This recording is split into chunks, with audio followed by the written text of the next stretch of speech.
El gobierno de la Ciudad de México ha fallado en la contención y disminución de la tuberculosis, enfermedad tradicionalmente vinculada a la pobreza y a la marginación urbana. En el primer semestre de 2022, los casos de tuberculosis aumentaron 28% en la Ciudad de México, en comparación con el mismo periodo del año pasado.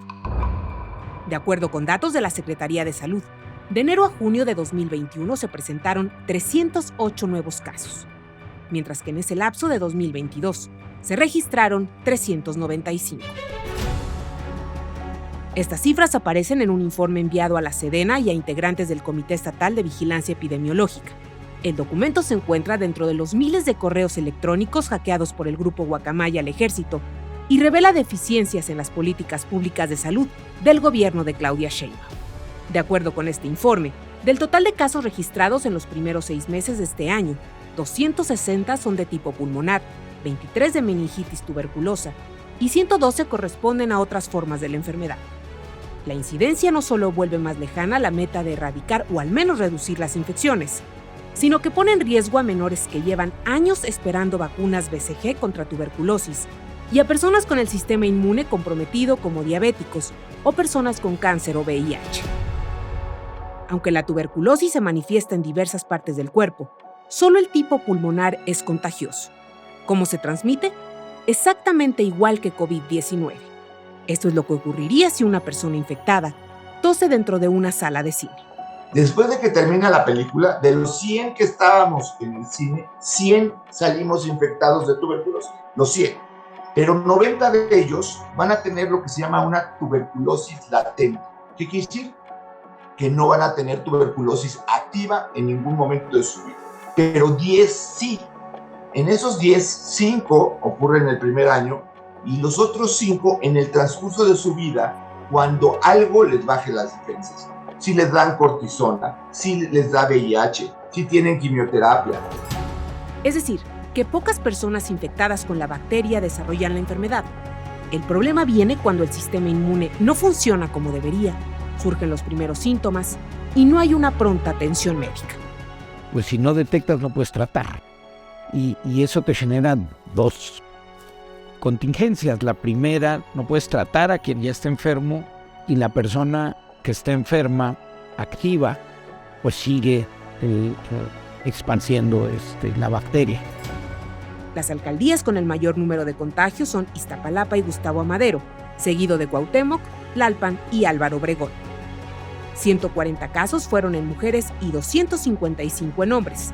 3 de cada 5 contagios en el primer semestre de 2022 fueron de tipo pulmonar. El aumento de casos en la Ciudad de México enciende la alerta para los cientos de menores que durante los últimos 4 años no han recibido la vacuna BCG que protege contra las formas más agresivas de la tuberculosis. Aunque en septiembre pasado la administración de Claudia Sheinbaum anunció una campaña masiva de vacunación, lo cierto es que existe un rezago importante debido a que durante años no se aplicaron esquemas completos. En noviembre de 2020, revelamos en Latinus que el gobierno federal había comprado 97% menos vacunas BCG que en el 2019 y, por tanto, el desabasto en la Ciudad de México era generalizado. Vengo para ver si ya está la vacuna, la BCG de la tuberculosis, porque no hay. ¿Qué te dijeron? Que todavía no, que tengo que estar viniendo a darme vueltas. Mi hijo ya tiene 8 meses y no le han podido poner la vacuna. En el centro de salud me habían dado una fecha y hasta el día de hoy no se ha podido vacunar mi hijo. Yo estoy convencido que hay una terrible gestión, hay un olvido de las prioridades y hay una falla en algunas políticas que funcionaban.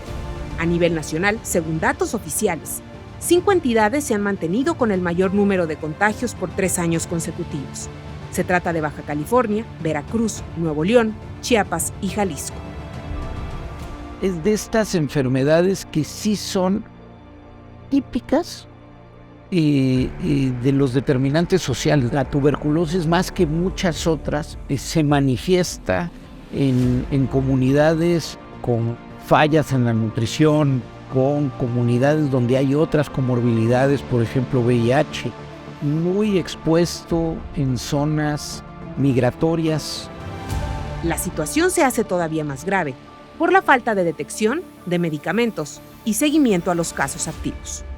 Si tú no llevas un tratamiento adecuado por un tiempo adecuado, no solamente no te curas, sino puedes desarrollar una forma de tuberculosis que se llama multidrogo resistente, que no responde a los medicamentos habituales.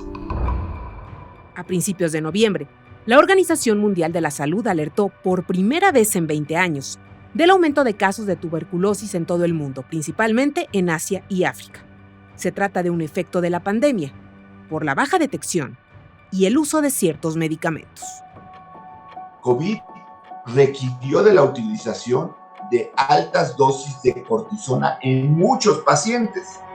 No es extraño que estamos viendo un repunte de tuberculosis porque muchos de esos pacientes al recibir los corticosteroides por tiempo largo se reactiva la tuberculosis.